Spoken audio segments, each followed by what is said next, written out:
నమస్కారం ఫ్రెండ్స్. భూలోక వైకుంఠమైన తిరుమల గురించి మనకు తెలియని రహస్యాలు ఎన్నో ఉన్నాయి. అసలు సాక్షాత్తు శ్రీ మహావిష్ణువు వైకుంఠాన్ని వదిలి ఈ శేషాచల కొండల మీదకు ఎందుకు రావాల్సి వచ్చింది? ఒక సాధారణ మానవుడు దేవుడిని కాలితో తన్నేంత కోపం ఎందుకు వచ్చింది? ప్రపంచంలోనే అత్యంత ధనవంతుడైన దేవుడిగా పిలవబడే వెంకటేశ్వర స్వామి తన పెళ్లి కోసం కుబేరుడి దగ్గర ఎందుకు అప్పు చేయాల్సి వచ్చింది? ఇప్పటికీ ఆ అప్పు తీరుతోందా?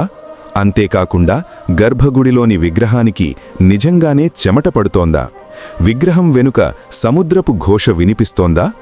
ఈ ఆసక్తికరమైన ప్రశ్నలన్నింటికీ సమాధానాలు, ఆ పురాణ గాథ వెనుక ఉన్న అసలు నిజాలు ఈరోజు వీడియోలో తెలుసుకుందాం. వీడియోని చివరిదాకా చూడండి. ప్రతి నిమిషం మిమ్మల్ని ఆశ్చర్యపరుస్తుంది. తిరుమల క్షేత్రం యొక్క చరిత్ర స్వామివారి రాక కంటే ముందే సృష్టి ఆరంభంలోనే మొదలవుతుంది. ఈ కొండలను మనం సప్తగిరులు అంటే 7 కొండలు అని పిలుస్తాం. ఈ 7 కొండలు శేషాద్రి, నీలాద్రి, గరుడాద్రి, అంజనాద్రి, వృషభాద్రి, నారాయణాద్రి మరియు వెంకటాద్రి. ఆదిశేషుని 7 పడగలకు ప్రతీకలుగా వర్ణించబడ్డాయి. పురాణాల ప్రకారం ఈ కొండలు భూమిపైకి రావడానికి ఒక ఆసక్తికరమైన సంఘటన కారణమైంది. కృతయుగంలో వాయుదేవుడు అంటే గాలిదేవుడు మరియు ఆదిశేషుడు అంటే విష్ణువు శయనించే సర్పం మధ్య ఎవరు బలవంతులు అనే వాదన తలెత్తింది. ఈ వాదన చిలికి గాలివానలా మారి ఒక పెద్ద పంద్యానికి దారితీసింది. మేరు పర్వతానికి సంతానమైన ఆనంద పర్వతాన్ని ఆదిశేషుడు తన 1000 పడగలతో గట్టిగా చుట్టిపట్టుకోవాలి. వాయుదేవుడు తన ప్రచండమైన గాలులతో ఆ పర్వతాన్ని కదిలించి ఎగురగొట్టాలి. ఇదే పందెం.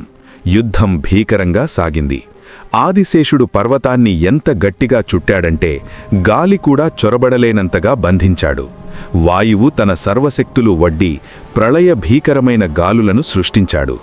ఈ పోరు వల్ల లోకలన్నీ తల్లడిల్లిపోయాయి. దేవతలు భయపడి ఇంద్రునితో సహా అక్కడికి చేరుకున్నారు. లోక సంక్షేమం కోసం పందెం ఆపమని ఆదిశేషుణ్ణి శాంతించమని కోరారు. దేవతల కోరిక మేరకు ఆదిశేషుడు తన పట్టును కాస్త సడలించాడు. ఆ చిన్న అవకాశాన్ని వాడుకొని వాయువు ఆనంద పర్వతాన్ని తన వేగంతో పైకి లేపి సుదూర ప్రాంతానికి విసిరికొట్టాడు. ఆ పర్వతం వచ్చి భూలోకంలోని స్వర్ణముఖి నది ఒడ్డున పడింది. ఓటమిని అంగీకరించలేని ఆదిశేషుడు బాధపడగా శ్రీమహావిష్ణువు అతనికి అభయమిస్తూ, భవిష్యత్తులో నేను ఈ పర్వతంపైనే అవతరిస్తాను. అప్పుడు ఈ పర్వతం నీ పేరుతో శేషాచలంగా ప్రసిద్ధి చెందుతుంది. నీవు నా పడకగా, ఆసనంగా ఎల్లప్పుడూ నాతోనే ఉంటావు అని వరమిచ్చాడు. ఆనాటి ఆనంద పర్వతమే నేటి తిరుమల కొండలు. పురాణాలను పక్కన పెట్టి సైన్స్ పరంగా చూసిన తిరుమల కొండలకు ఒక ప్రత్యేకత ఉంది. ఇవి ప్రీ క్రేంబ్రియన్ యుగానికి చెందినవి, అంటే సుమారు 500 మిలియన్ సంవత్సరాల నాటివి. భూమిపై జీవం ఏర్పడక ముందే ఈ రాళ్లు ఏర్పడ్డాయని భూగర్భ శాస్త్రవేత్తలు చెబుతారు. తిరుమలలోని శిలాతోరణం అంటే న్యాచురల్ ఆర్చ్ ప్రపంచంలోనే అత్యంత అరుదైన భౌగోళిక నిర్మాణాలలో ఒకటి. ఇది గాలి మరియు నీటి కోత వల్ల సహజంగా ఏర్పడిన వంతెన లాంటి నిర్మాణం. ఆశ్చర్యకరమైన విషయమేమిటంటే ఈ శిలాతోరణం వయసు స్వామివారి విగ్రహం యొక్క పురాణకాలం దాదాపు సరిపోలుతున్నాయని భక్తులు విశ్వసిస్తారు. ఇది ప్రకృతి మరియు దైవత్వం యొక్క అద్భుత కలయిక. 2 అవతారానికి నాంది: భృగు మహర్షి కోపం మరియు లక్ష్మీదేవి అలిక. శ్రీవెంకటేశ్వర స్వామి భూమిపైకి రావడానికి ప్రధాన కారణం ఒక యజ్ఞం మరియు దాని పర్యవసానంగా జరిగిన ఒక సంఘటన. ఇది నారద ముని చేసిన చిన్న కలహంతో మొదలైంది. ఒకసారి కశ్యప ప్రజాపతి ఆధ్వర్యంలో గంగానది తీరంలో మునులు ఒక గొప్ప యజ్ఞాన్ని తలపెట్టారు. ఆ సమయానికి అక్కడికి వచ్చిన నారదుడు, ఓ మునివర్యులారా, మీరు ఎంతో నిష్ఠతో చేస్తున్న ఈ యజ్ఞ ఫలాన్ని త్రిమూర్తులలో అంటే బ్రహ్మ, విష్ణువు, మహేశ్వరులు లో ఎవరికి సమర్పించవలుచుకున్నారు? వారిలో ఎవరు అత్యంత సాత్విక గుణం కలవారు అని ప్రశ్నించాడు. ఈ ప్రశ్న మునులను ఆలోచనలో పడవేసింది. త్రిమూర్తులలో ఎవరు శాంతమూర్తి అని తేల్చడానికి మునులందరూ కలిసి భృగు మహర్షిని పరీక్షాధికారిగా నియమించారు. భృగువు జ్ఞాని మాత్రమే కాదు, కాస్త కోపిష్టి కూడా, అహంకారం ఉన్నవాడు. మొదట భృగువు సత్యలోకం అంటే బ్రహ్మలోకానికి వెళ్ళాడు. అక్కడ బ్రహ్మదేవుడు సరస్వతీదేవి వీణగానంలో మునిగి ఉండి వచ్చిన అతిథిని గమనించలేదు. తనన్నొక బ్రహ్మర్షిని కనీసం పలకరించలేదని భృగువుకు కోపం వచ్చింది. సృష్టికర్తన్న అహంకారంతో నన్ను అవమానించావు కాబట్టి భూలోకంలో నీకు ఎవరూ ఆలయాలు కట్టి పూజించరు అని బ్రహ్మను శపించాడు. తర్వాత కైలాసానికి వెళ్ళాడు. అక్కడ శివుడు పార్వతీదేవితో ఏకాంతంలో ఉన్నాడు. భృగువు రాకను గమనించడం సరికాకదా పార్వతీదేవితో నృత్యం చేస్తూ ఆనందంగా గడుపుతున్నాడు. ఇది చూసిన భృగువు మరింత ఆగ్రహించి, తామసగుణంతో ప్రవర్తిస్తున్నావు కాబట్టి నిన్ను లింగరూపంలోనే అంటే ఆకారం లేకుండా పూజిస్తాను అని శపించాడు. శివుడు ఆగ్రహించి త్రిశూలం ఎత్తగా పార్వతి వారించింది. చివరిగా భృగు మహర్షి వైకుంఠానికి చేరుకున్నాడు. అక్కడ దృశ్యం చూసి అతను ఆశ్చర్యపోయాడు. శ్రీ మహావిష్ణువు ఆదిశేషుని పాన్పుపై పవళించి నిద్రిస్తున్నాడు. లక్ష్మీదేవి ఆయన పాదాలను సేవిస్తోంది.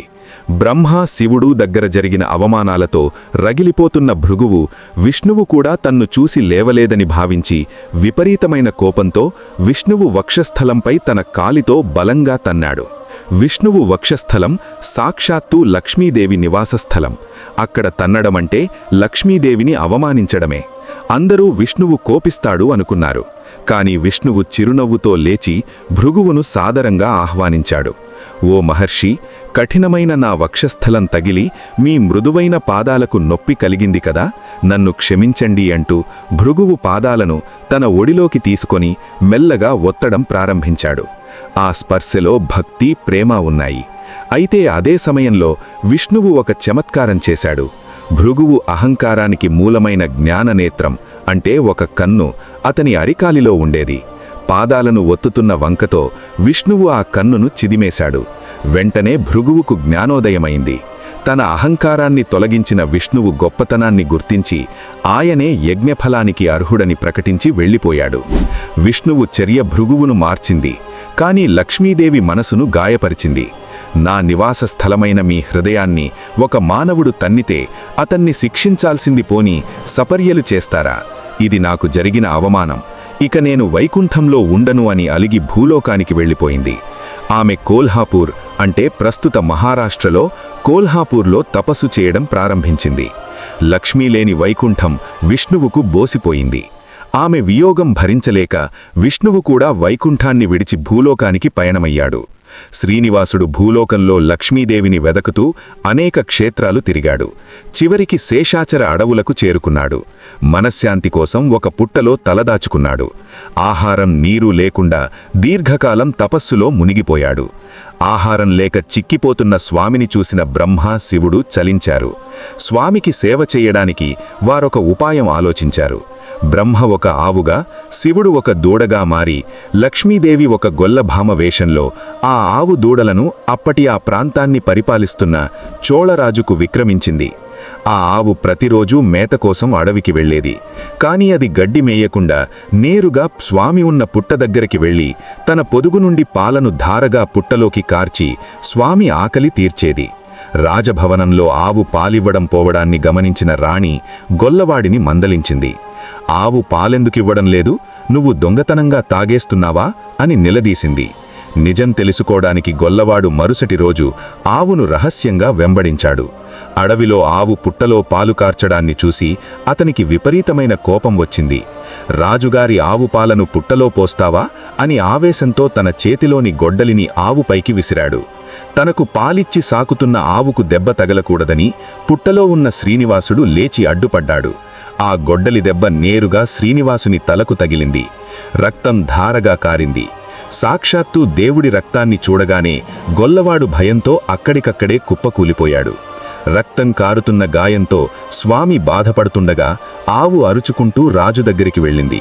రాజు ఆవును అనుసరించి వచ్చి రక్తం ఓడుతున్న స్వామిని, చనిపోయిన గొల్లవాడిని చూశాడు. స్వామి ఆ రాజును శపించాడు. నీ సేవకుడి చేసిన తప్పుకు బాధ్యత నీదే, నువ్వు పిశాచివై తిరుగుదువుగాక అని శపించాడు. రాజు ప్రాధేయపడగా భవిష్యత్తులో ఆకాశరాజు కూతురు పద్మావతితో నా వివాహం జరిగినప్పుడు ఆకాశరాజు నాకు కిరీటం బహుమరిస్తాడు. ఆ కిరీటం నా తలకు తగలగానే నా గాయం మానుతుంది, నా శాపం తొలగిపోతుంది అని విముక్తి చెప్పాడు. గాయపడిన శ్రీనివాసునికి వైద్యం చేయడానికి బృహస్పతి ఒక మందును సూచించాడు. ఆ మందును వెదకడానికి స్వామి వరాహక్షేత్రం అంటే ప్రస్తుతం తిరుమలకు చేరుకున్నాడు.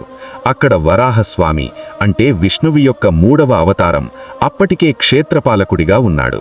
శ్రీనివాసుడు వరాహస్వామిని నివాసానికి స్థలం అడిగాడు. దానికి బదులుగా నా దర్శనం తర్వాతే భక్తులు నన్ను దర్శించుకోవాలి, మొదటి నైవేద్యం నాకే జరగాలి అనే షరతుపై వరాహస్వామి స్థలమిచ్చాడు. అందుకే ఇప్పుడు కూడా తిరుమలలో మొదట వరాహస్వామి దర్శనం చేసుకోవడం ఆచారం. ఆ సమయంలోనే శ్రీకృష్ణుని పెంపుడు తల్లి యశోద ఈ జన్మలో వకులదేవిగా పుట్టి అక్కడ ఆశ్రమంలో నివసిస్తోంది. ద్వాపరయుగంలో కృష్ణుని పెళ్లిళ్లను రుక్మిణి సత్యభామ నువ్వు కళ్లారా చూసే అదృష్టం యశోదకు కలగలేదు. ఆ కోరిక తీరుస్తానని కృష్ణుడు అప్పట్లో మాటిచ్చాడు. ఆ మాట ప్రకారమే ఇప్పుడు వకులదేవి శ్రీనివాసుణ్ణి చేరదీసింది. స్వామి ఆమెను అమ్మా అని పిలిచాడు. ఆమె గాయానికి మందు రాసి తల్లిలా సేవ చేసింది. అలా శ్రీనివాసుడు వకులదేవి ఆశ్రమంలో ఒక సాధారణ మానవుడిలా జీవించడం ప్రారంభించాడు. ఒకరోజు శ్రీనివాసుడు అడవికి వేటకు వెళ్ళాడు. ఒక మదపుటేనుగును తరుముకుంటూ వెళ్ళి ఒక అందమైన ఉద్యానవనంలోకి ప్రవేశించాడు. అది ఆకాశరాజు యొక్క ఉద్యానవనం. అక్కడ పద్మావతిదేవి తన చెలిక్కత్తెలతో ఆడుకుంటుంది. శ్రీనివాసుడు పద్మావతిని చూడగానే ఆమె సౌందర్యానికి ముగ్ధుడయ్యాడు. పద్మావతి కూడా ఆ అపరూప సౌందర్య రాశిని చూసి మనసు పారేసుకుంది. కాని అక్కడ ఉన్న చెలిక్కత్తెలు శ్రీనివాసుణ్ణి అపరిచితుడిగా భావించి రాళ్లతో కొట్టి తరిమేశారు. అవమానం మరియు ప్రేమభావంతో శ్రీనివాసుడు వెనుదిరిగాడు. ఇంటికొచ్చిన తర్వాత అన్నం నీళ్లు మానేసి మంచం పట్టి కేవలం పద్మావతి ధ్యాసలోనే ఉండిపోయాడు. కొడుకు బాధను చూడలేక వకులదేవి కారణమడిగింది. శ్రీనివాసుడు పద్మావతిపై తన ప్రేమను వివరించి పెళ్లి సంబంధం మాట్లాడమని తల్లాడు. అసలు పద్మావతి ఎవరు? దీని వెనుక రామాయణ కాలం నాటి కథ ఉంది. త్రేతాయుగంలో రావణుడు సీతను అపహరించడానికి వచ్చినప్పుడు అగ్నిదేవుడు అసలైన సీతను తన దగ్గర దాచుకొని వేదవతి అనే ఒక పవిత్రమైన స్త్రీని సీత రూపంలో పంపాడు, మాయాసీత. రావణవధ తర్వాత అగ్నిపరీక్ష సమయంలో వేదవతి బయటకొచ్చింది. రాముడు ఆమె త్యాగాన్ని గుర్తించి ఈ జన్మలో నేను ఏకపత్ని వ్రతుడను, వచ్చే జన్మలో అంటే కలియుగంలో నిన్ను వివాహం చేసుకుంటాను అని మాటిచ్చాడు. ఆ వేదవతే ఇప్పుడు ఆకాశరాజు కుమార్తె పద్మావతిగా పుట్టింది. ఆమె పద్మసరోవరంలో ఒక బంగారు పద్మం అంటే తామర పువ్వులో దొరికినందున ఆమెకు పద్మావతి అని పేరు పెట్టారు. ఎరుకల సాని జోస్యం. వకుళాదేవి ఆకాశరాజు అంతఃపురానికి పెళ్లి సంబంధం కోసం వెళ్ళింది. అదే సమయంలో శ్రీనివాసుడు తన పని సులువు చేయడానికి ఒక మాయోపాయం పన్నాడు. ఆయన ఒక ఎరుకల సాని అంటే సోది చెప్పే గిరిజన స్త్రీ వేషం ధరించాడు. చేతిలో బుట్ట, చంకలో పిల్లవాడు, రుద్రుడు, చేతిలో కర్రతో అంతఃపుర వీధుల్లో సోది చెబుతాం సోది అంటూ తిరిగాడు. పద్మావతి తల్లి అయిన ధరణీదేవి సోది చెప్పించుకోవడానికి ఆమెను పిలిచింది. ఎరుకలసాని వేషంలో ఉన్న శ్రీనివాసుడు పద్మావతి చెయ్యి చూసి, అమ్మగారు, మీ అమ్మాయికి నారాయణపురంలో ఉన్న వకుళాదేవి కొడుకు శ్రీనివాసునిపై మనసు పడింది. ఆయన సాక్షాత్తు శ్రీమన్నారాయణుడు. మీ అమ్మాయిని ఆయనకే ఇచ్చి పెళ్లి చేయండి, లోక కళ్యాణమవుతుంది అని చెప్పాడు. ఈలోగా వకుళాదేవి కూడా అక్కడికి వచ్చి పెళ్లి ప్రస్తావన తెచ్చింది. సాక్షాత్తు దైవమే తమ అల్లుడిగా వస్తున్నాడని తెలుసుకున్న ఆకాశరాజు దంపతులు ఆనందంతో అంగీకరించారు. ప్రపంచంలోనే అత్యంత ఖరీదైన వివాహం. వివాహానికి ముహూర్తం నిశ్చయమైంది. వైశాఖ శుద్ధ దశమి నాడు ముహూర్తం. కానీ ఒక సమస్య వచ్చింది. ఆకాశరాజు చక్రవర్తి. ఆయన కూతురి పెళ్లి అంటే ఆ రేంజ్ వేరుగా ఉంటుంది. కాని శ్రీనివాసుడు అప్పటికీ కేవలం ఒక పేద ఆశ్రమవాసి. తన స్థాయిని వైభవాన్ని నిరూపించుకోవడానికి భారీగా ధనం కావాలి. లక్ష్మీదేవి అప్పటికింకా కోల్హాపూర్లోనే ఉంది. అంటే ఆమె ఇంకా రాలేదు. కాబట్టి శ్రీనివాసుని దగ్గర చిల్లి గవ్వలేదు. అప్పుడు శ్రీనివాసుడు ధనానికి అధిపతి అయిన కుబేరుణ్ణి పిలిపించాడు. పెళ్లి ఖర్చుల కోసం అప్పడిగాడు. కుబేరుడు వ్యాపారస్తుడు కదా, దేవుడైనా సరే లెక్కే అన్నాడు. చర్చల తర్వాత ఒక ఒప్పందం కుదిరింది. అప్పు మొత్తం 1,14,00,000 బంగారు రామముద్ర నాణేలు. పురాణాల ప్రకారం ఇది చాలా ఎక్కువ. కానీ కుబేరుడు ఒక షరతు పెట్టాడు. కలియుగం ముగిసే వరకు శ్రీనివాసుడు కేవలం వడ్డీని మాత్రమే చెల్లిస్తాడు. అసలు కలియుగ చివరిలో ఇస్తాడు. సాక్షులుగా బ్రహ్మదేవుడు, శివుడు మరియు అశ్వత్థ వృక్షం అంటే రావి చెట్టు ఉన్నారు. అసలు ఇంత అప్పు ఎవరు తీరుస్తారు? భూలోకంలో ఉన్న తన భక్తులిచ్చే కానుకల ద్వారా ఈ వడ్డీని తీరుస్తానని శ్రీనివాసుడు మాటిచ్చాడు. అందుకే నేటికీ భక్తులు హుండీలో వేసే డబ్బు కుబేరుని వడ్డీ కట్టడానికి వెళుతుందని ఒక నమ్మకం. నిజానికి దీని అంతరార్థం వేరు. మన పాపాలను కర్మలను ధనరూపంలో త్యాగం చేసి స్వామి రుణం తీర్చుకోవడం. కుబేరుడిచ్చిన ధనంతో విశ్వకర్మ అంటే దేవతా శిల్పి అద్భుతమైన మండపాలను నిర్మించాడు. బ్రహ్మ, శివుడు, ఇంద్రుడు, సకల దేవతలు, మునులు పెళ్లికి తరలివచ్చారు. నారాయణవరంలో పెళ్లి వైభవంగా జరిగింది. ఆకాశరాజు శ్రీనివాసునికి వజ్ర వైఢూర్యాలు పొదిగిన కిరీటాన్ని బహుమరించి తలపాగా పెట్టాడు. ఆ కిరీటం బరువుకి స్వామి మీద ఉన్న పాతగాయం అంటే గొల్లవాడి గొడ్డలి దెబ్బ నొక్కినట్లై శాపం పూర్తిగా తొలగిపోయింది.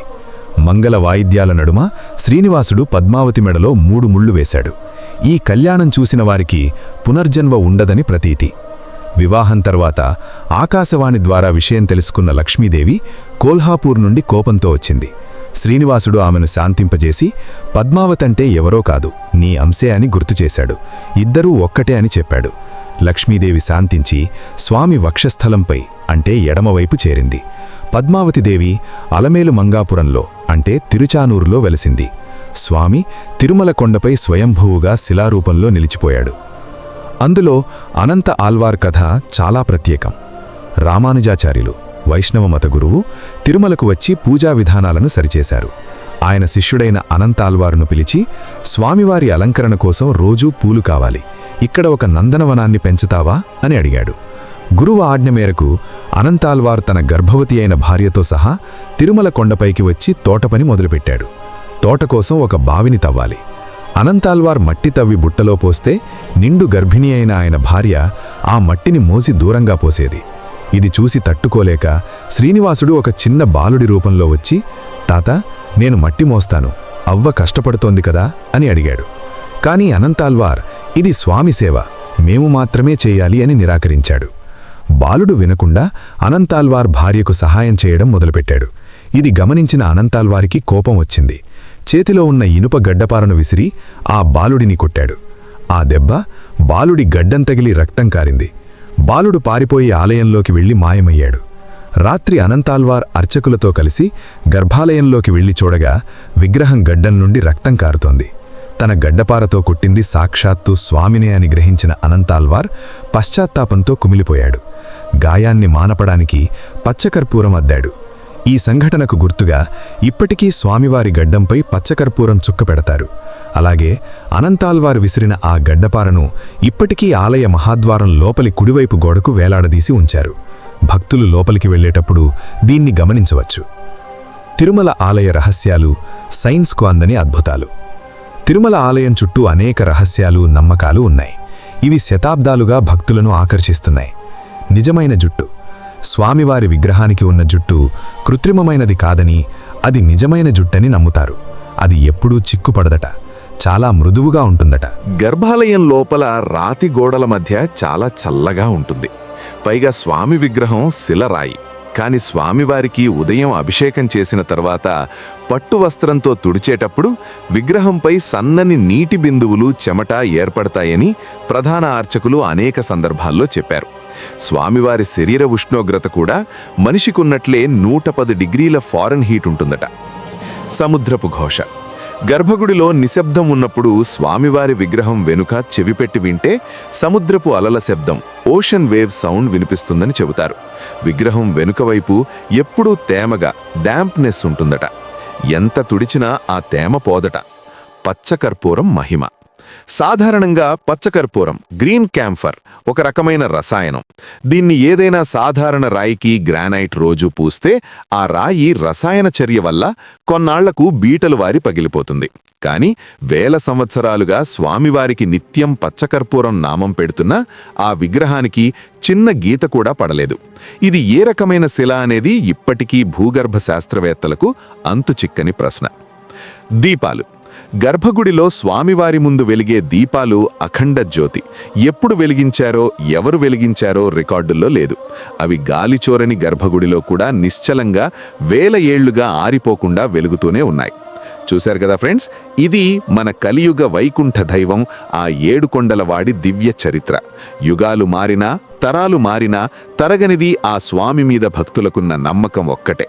ఆ వెంకటేశ్వరుడు కేవలం రాతి విగ్రహం కాదు, కోట్లాది మంది గుండెల్లో కట్టుకునే ఒక ఆశ, ఒక నమ్మకం.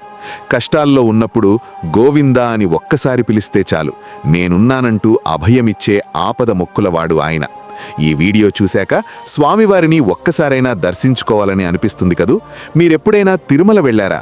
అక్కడ మీకు ఎదురైన అనుభవాలను లేదా స్వామివారి మహిమలను కింద కామెంట్ సెక్షన్లో మాతో పంచుకోండి. ఓం నమో వెంకటేశాయ అని కామెంట్ చేయడం మర్చిపోకండి. ఈ వీడియోలోని సమాచారం మీకు నచ్చినట్లయితే తప్పకుండా లైక్ చేయండి, మీ ఫ్రెండ్స్ మరియు ఫ్యామిలీ మెంబర్స్ అందరికీ షేర్ చేయండి. ఇలాంటి మరిన్ని అద్భుతమైన ఆధ్యాత్మిక కథల కోసం మన ఛానల్ని సబ్స్క్రైబ్ చేసుకోండి. పక్కనే ఉన్న గంట సింబల్ని నొక్కండి. మరో మంచి వీడియోతో మళ్ళీ కలుద్దాం. అంతవరకు సెలవు. సర్వే జన సుఖినో భవంతు. ఓం నమో వెంకటేశాయ.